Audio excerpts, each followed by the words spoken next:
The ranch had been abandoned for nearly 20 years, a skeleton of timber and stone standing alone on the flatlands. When Daniel finally returned to claim it, he wasn't looking for ghosts, only answers. Answers about his father's death, about why the family land had been left to rot, and about the strange letter urging him to come back before it was too late. Dust choked the air as he pushed open the warped wooden door, the hinges shrieking like a warning.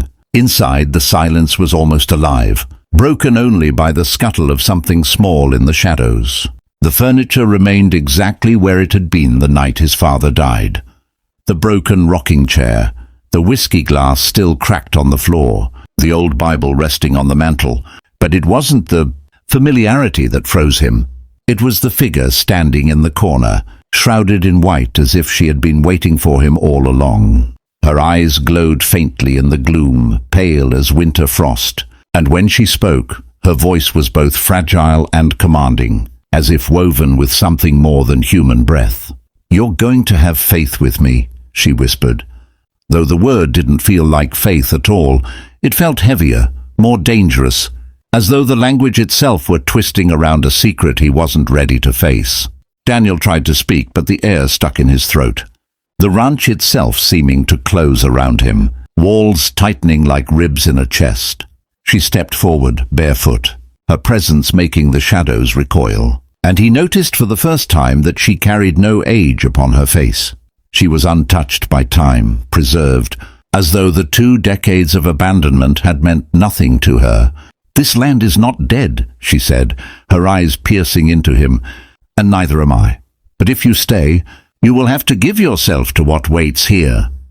A draft swept through the house, carrying with it the faintest sound of whispers, dozens of voices layered over one another, calling from the soil beneath. Daniel's heart thundered. He had come searching for truth, but now he felt he had opened a door into something older, something sacred and terrible. The woman lifted a hand and pressed it to the wall. The wood pulsed faintly like living flesh. "The choice isn't yours anymore," she said softly. "It's been written since before you were born."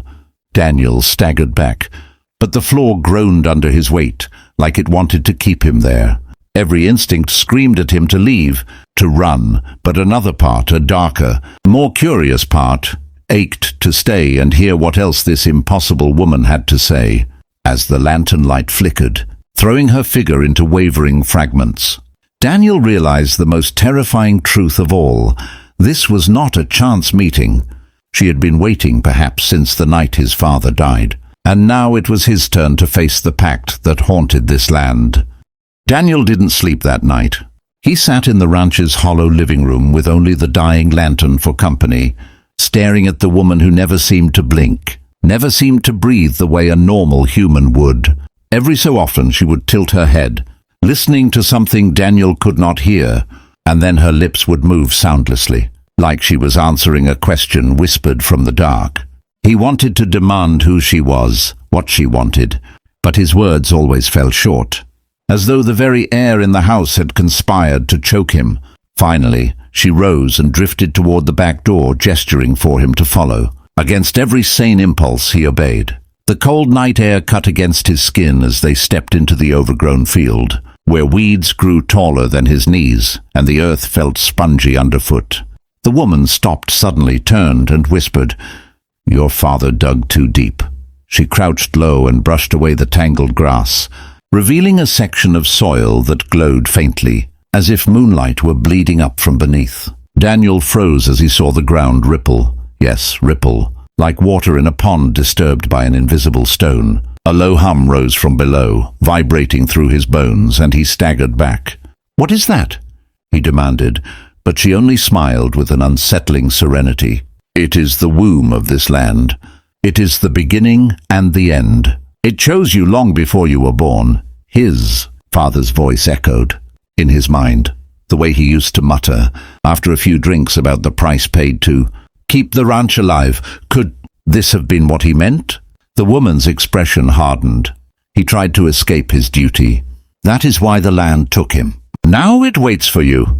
Daniel's breath came in sharp bursts. He wanted to deny her words, to call her a liar, But then the soil shifted again, and a hand, pale, skeletal, impossibly real, pushed through the dirt. Daniel staggered backward, horror striking him like a lightning bolt as the ground cracked open wider, releasing the sound of dozens of voices, chanting in a language he could not comprehend.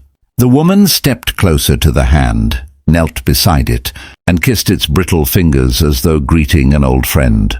"This is what you inherit," she said, her voice ringing louder than the whispers. "Not the house, not the land. The pact. If you do not accept, it will consume you as it consumed your father." Daniel shook his head violently, but his feet refused to move, as if they had been nailed into the earth. The whispers grew into a roar, and suddenly more hands clawed through the soil. Then faces, half-rotted and yet alive, staring up at him with hollow eyes filled with expectation.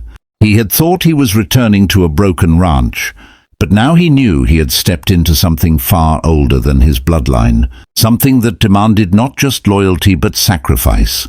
The woman turned to him, her eyes burning with that same ghostly frost as before. "You're going to stand with me, Daniel.